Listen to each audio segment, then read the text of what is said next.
Em nome do Pai, do Filho e do Espírito Santo. Amém. É na alegria do Espírito Santo que mais uma vez aqui nos encontramos no canal para a reflexão do Santo Evangelho. Hoje a Igreja nos fala através do Evangelista João, capítulo 6, versículo do 24 ao 35. O Senhor esteja conosco, Ele está no meio de nós. Proclamação do Evangelho de Jesus Cristo segundo João. Glória a vós, Senhor. E reparando a multidão, que nem Jesus nem os seus discípulos estavam ali, entrou nas barcas e foi até Cafarnaum à sua procura. Encontrando-o na outra margem do lago, perguntaram-lhe: Mestre, quando chegastes aqui? Respondeu-lhes Jesus: em verdade vos digo, buscai-me não porque vistes os milagres, mas porque comestes os pães e ficastes fartos. Trabalhai, não pela comida que perece, mas pela que dura até a vida eterna, que o Filho do Homem vos dará, pois nele Deus Pai imprimiu o seu sinal. Perguntaram-lhe: que faremos para praticar as obras de Deus? Respondeu-lhes Jesus: a obra de Deus é esta, que creais naquele que ele enviou. Perguntaram eles: que milagres fazes tu, para que o vejamos e creamos em ti? Qual é a tua obra? Nossos pais comeram o maná no deserto, segundo o que está escrito: deu-lhes de comer o pão vindo do céu. Jesus respondeu-lhes: em verdade vos digo, Moisés não vos deu o pão do céu, mas o meu Pai é quem vos dá o verdadeiro pão do céu, porque o pão de Deus é o pão que desce do céu e dá a vida ao mundo. Disseram-lhe: Senhor, dai-nos sempre deste pão. Jesus replicou: eu sou o pão da vida. Aquele que vem a mim não terá fome, e aquele que crê em mim jamais terá sede. Meus irmãos e minhas irmãs, essas são palavras da nossa salvação. Glória a vós, Senhor. Querida Igreja de Cristo, povo amado de Deus, a Igreja nos fala hoje, na sua Santa Liturgia, essa passagem que vem no Evangelho de São João, no capítulo 6, a partir do versículo 24 até o 35. E reparando a multidão, que nem Jesus e os seus discípulos ali estavam,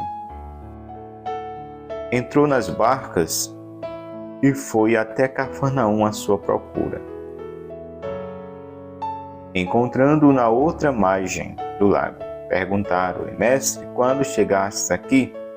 Respondeu-lhe Jesus: em verdade vos digo, buscai-me não porque vistes os milagres, mas porque comestes os pães ficastes fartos. E aqui Jesus vai exorta: trabalhai não pela comida que perece, mas pelaquela que dura até a vida eterna. Meus queridos irmãos, é bom observar que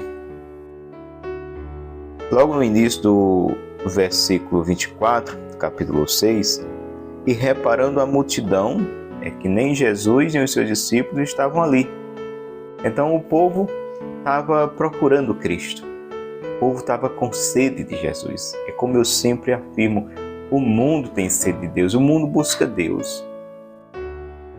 E quando a multidão ela encontra Deus ou encontra aquele homem de Deus, a multidão tem sede, ela vai em busca, ela vai procurar, ela vai atrás. A gente vê nos dias de hoje aqui, quando surgem homens de Deus, mulheres de Deus, que já passaram, que hoje já estão na igreja celestial no céu, mas que quando estavam aqui na igreja militante e quando eles peregrinaram nessa terra, caminharam nessa igreja militante aqui, eles arrebanharam. Nós temos o exemplo do Frei Damião, de Padre Cícero aqui da nossa região e de tantos outros que tiveram essa caminhada, que bem viveram essa palavra de Cristo lá de Mateus 5, luz, vós sois e sal. Eles se tornaram luz em Cristo e sal, que provocaram sede de Deus. E o povo via Deus, sentia Deus nesses profetas que passaram aqui na nossa terra. Então, não foi diferente naquele tempo que Cristo veio. O povo viu em Jesus essa graça. O povo viu em Jesus essa unção do Espírito. Um homem que era diferente dos demais, um homem que, não desclassificando nem menosprezando as autoridades religiosas da época, os homens que serviam a Deus na época que Cristo veio. Jesus não menosprezou, Jesus não desprezou, pelo contrário. Eles que começaram a criar uma rixa com Cristo, a criar aí uma perseguição. Eles se ciumaram, eles tiveram, de certa forma, inveja. Outros foram levados meramente pelo zelo radical e estreito de uma interpretação errônea da lei. E aí, em nome daquela lei, eles faziam o que faziam, perseguiam e matavam, e diziam que era em nome da lei, para zelar a lei, porque aqueles que ali estavam eram aqueles que estavam desafiando a lei, que estavam contra a lei de Moisés, a lei de Deus. Então foram tantas as perseguições ao Cristo, motivado por tantos pensamentos errôneos, interpretações errôneas da lei e de tantas outras coisas, de preceitos humanos que tinham na época. Então, Jesus, ele, em meio a tudo isso, não se deixou abater, nem se deixou esmorecer, mas continuou firme na missão que o Pai lhe confiou. E reparando a multidão, que ali ele não estava, como volta a dizer, a multidão que busca, esse início, esse evangelho aqui do versículo 24, lembra aquela passagem que Jesus diz aos discípulos: vamos descansar à parte. E quando eles vão para um lugar, para entrar na barca para descansar à parte, a multidão observa para onde eles vão e chega primeiro do que Cristo. Quando Cristo desembarca, vê uma grande multidão e aí tem compaixão e diz: eles estão como ovelhas sem pastor. E aí Jesus começa a cuidar daquele povo, ensinando, pregando, trazendo a maravilha do reino de Deus. Aqui é semelhante, que inicia dizendo: reparando a multidão, que nem Jesus nem os discípulos estavam ali, entrou nas barcas e foi até Cafarnaum à sua procura. Então, procurando Cristo. Esse povo estava procurando Cristo. Então, hoje não é diferente, o povo tem sede de Deus, o povo procura Deus. E a igreja de hoje, ela é responsabilizada de alimentar esse povo de Deus, de apresentar a Deus, de levar o povo ao encontro com Deus. É bem verdade que hoje, nesse século XXI, na nossa realidade de igreja hoje, a Igreja Católica, após o Concílio Vaticano II, que abriu assim as portas e dando tanta oportunidade a diversos movimentos pastorais que surgiram ao longo do tempo na igreja. E hoje nós podemos assim dizer que fazem bem o seu trabalho. Cada movimento, cada pastoral, dentro de sua espiritualidade, dentro de sua realidade, faz um bom trabalho. Eu pergunto a mim e a você, como seria a igreja sem os movimentos, sem as pastorais? Como seria? Então, os movimentos, as pastorais, os grupos, têm uma grande importância na igreja de hoje. É eles que dão vida, é eles que atraem para a igreja.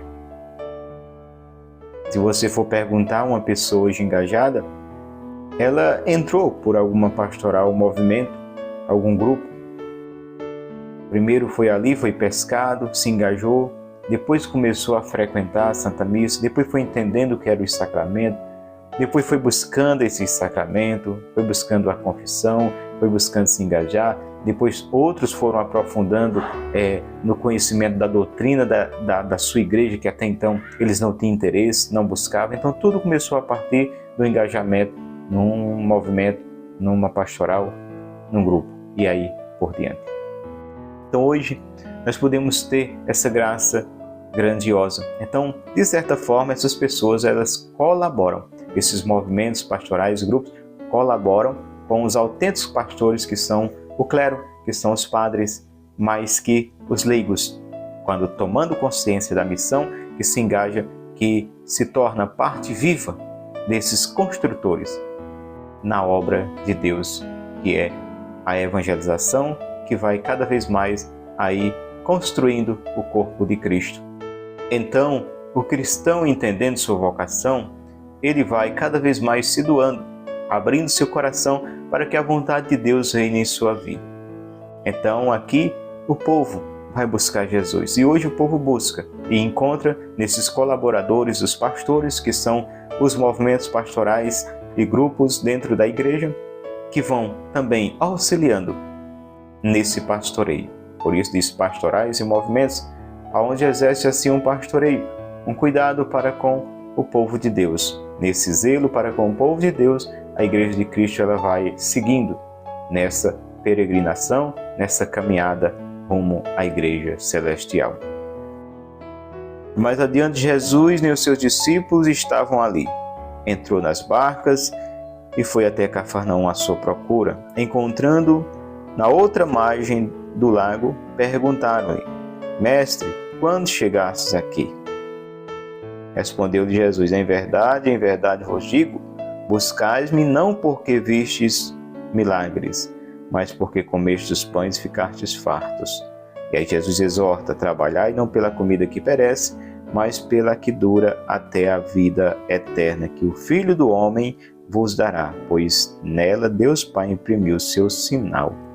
Então aqui Jesus diz aqui que eles, vocês estão me buscando não porque viste milagre, mas porque comestes os pães, aqui após a multiplicação. É o povo da multiplicação que está aqui buscando Jesus. E vós ficastes fartos. Aí Jesus vai exortar: olha, vocês trabalhem não somente pela comida que perece. E aí essa palavra de Cristo nos remete a Mateus 4. Lembramos da tentação de Cristo no deserto, onde Jesus diz: não só de pão viverá o homem, mas de toda palavra que sai da boca de Deus. E aqui Jesus está dizendo: trabalhai não só pela comida que perece, mas pelaquela que dura para a vida eterna. E nela Deus Pai imprimiu o seu sinal. Então Jesus está dizendo aqui: olha, não vão se preocupar somente com a comida que alimenta o corpo, que sustenta o corpo, mas trabalhai pela comida que não perece, trabalhai para alimentar o espírito. O homem e a mulher espiritual precisa ser alimentado. E quem mais for alimentado é que vai reinar. E como nós alimentamos o Espírito em nós? Nessa caminhada na igreja peregrina, na igreja aqui na terra, que tem como missão que Jesus deixou para cuidar do povo de Deus, para alimentar espiritualmente o povo de Deus. Mas é preciso que eu busque, como Jesus diz, buscais, né? Não somente pela comida que perece. Busca o Senhor, busca o alimento espiritual. Busca alimentar o homem espiritual dentro de ti. Que nós possamos ter essa preocupação. É bem verdade que trabalhamos no cotidiano todo dia, labutando de noite para adquirir o pão de cada dia, para sustentar a família. E isso é necessário. Isso deve sim acontecer. Mas não devemos esquecer que nós não somos só corpo, que nós não somos só carne. Há um Espírito que clama dentro de nós. Há um Espírito que exige também esse alimento. E o alimento do Espírito é as coisas de Deus, é buscar Deus, essa comida que dura para a vida eterna. Então Jesus ele faz essa exortação a cada um de nós. É preciso buscá-lo, não pela comida que perece, mas pelaquela que dura até a vida eterna. Por isso você, meu irmão, minha irmã, que está engajado num grupo, numa pastoral, você está no caminho correto. Você está no caminho correto. A nossa vida não só é corpo, não é só trabalho, não é só lazer, não é só diversão, não é só farra. Não, a nossa vida, ela é espírito. Ela precisa da oração, ela precisa da comunhão com a igreja, ela precisa de participar do banquete eucarístico. Jesus que é esse pão vivo, como ele vem dizer aqui, Jesus replicou: eu sou o pão da vida. Aquele que vem a mim não terá fome, e aquele que crê em mim jamais terá sede. No último versículo do Evangelho de hoje, do versículo 35 do capítulo 6 de São João, ele vem dizer: eu sou o pão da vida. Então o pão da vida é Cristo, meus irmãos. E sendo esse pão da vida, ele se doa gratuitamente a mim e a você.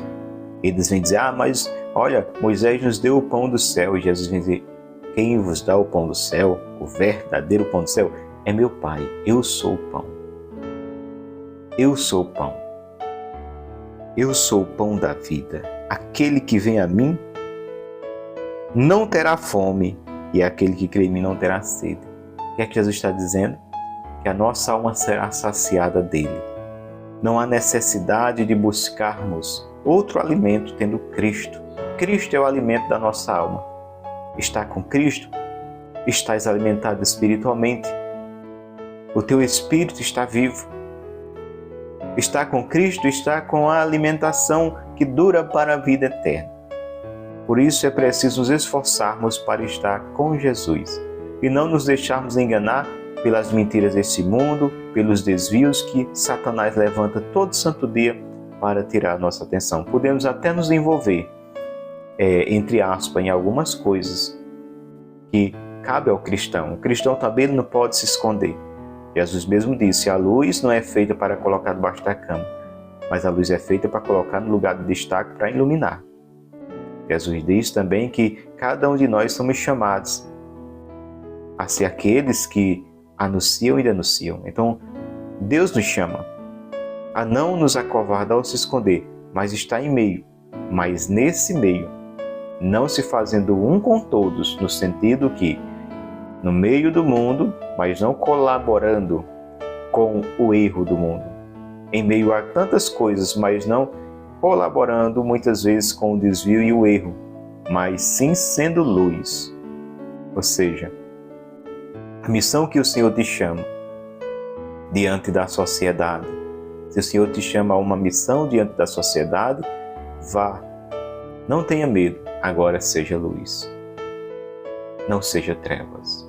Você está ali para fazer a diferença.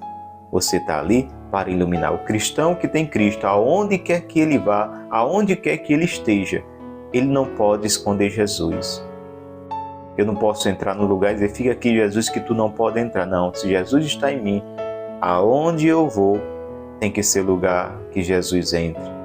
Tem que ser lugar que Jesus gosta de estar. O que eu vou fazer tem que ser aquilo que Jesus concorda. Então, que a gente tenha essa consciência, que nós não somos assim pessoas que têm que viver agora enclausuradas, aí 24 horas trancado, rezando, e as coisas da sociedade, nós não temos nada a ver com isso. Cada um que se resolva. Não. Não, Jesus nos chamou a ser luz em todos os lugares, em todas as camadas, em todas as situações. E nós não devemos ter medo desse chamado, nem ter medo da missão, mas termos consciência, convicção e dizer: eis-me aqui, Senhor. Com a Tua graça eu irei, com a Tua graça eu farei.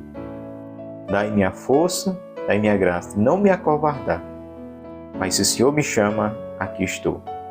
Então cada um de nós devemos ter consciência disso, que a igreja aqui na terra ela tem uma missão: evangelizar, anunciar, denunciar. Veja que ontem o profeta João Batista, ele perdeu a sua cabeça porque ele denunciou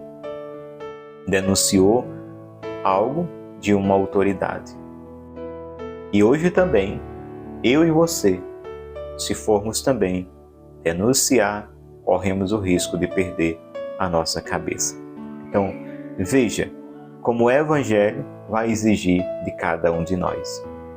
Por isso, que devemos pedir sempre a sabedoria do Espírito Santo para não nos acovardar, mas de termos aí na unção e na condução do Espírito atitudes que colaborem para que esse Evangelho possa reinar nos corações, tendo uma sabedoria e um entendimento da palavra e, acima de tudo, na coerência da nossa vida com ela. A palavra de Deus vai na sua sutileza e no seu silêncio, como a semente que é lançada na terra produziu o seu efeito nos corações. Assim como a semente cai na terra e o broto, silenciosamente, vai ali nascendo embaixo da camada da terra sem que ninguém perceba, nem o agricultor que a plantou, mas numa certa manhã chega no roçado e viu que o broto nasceu. Todo aquele processo embaixo da terra, que ninguém viu, foi Deus que realizou. E é assim que Deus faz no coração daqueles que vão ouvindo a palavra, que vão tendo uma experiência dele, algo novo vai acontecendo. E dessa pessoa mesma ela vai renunciando. Ela mesma se coloca seu denunciador no seu coração, na sua consciência. Ela vai denunciando. Isso não está certo. Você está errado. Isso não é correto. O que você fez, o que você falou, o que você disse. E a própria pessoa passa a ser o seu denunciador. É a obra do Espírito Santo que está realizando essa maravilha no interior desta alma. Então, que eu e você possamos semear essa palavra. Essa palavra de Deus é quem faz essa obra. O profeta cumpriu com sua missão. Anunciou e denunciou. Sua luz ficou acesa, não foi apagada. O testemunho desse profeta João continua vivo hoje, inspirando e incentivando outros profetas a ousar na fé.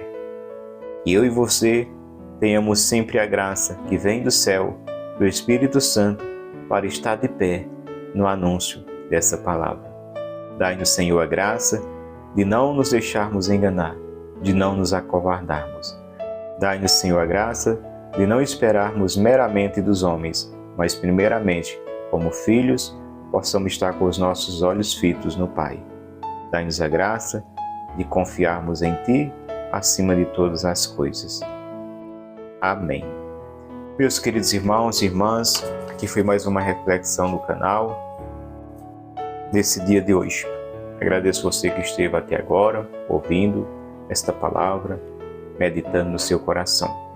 Fica com Deus, que eu vou com Ele, e até o próximo encontro, se assim Ele nos permitir. Paz e bem, e vamos juntos evangelizar.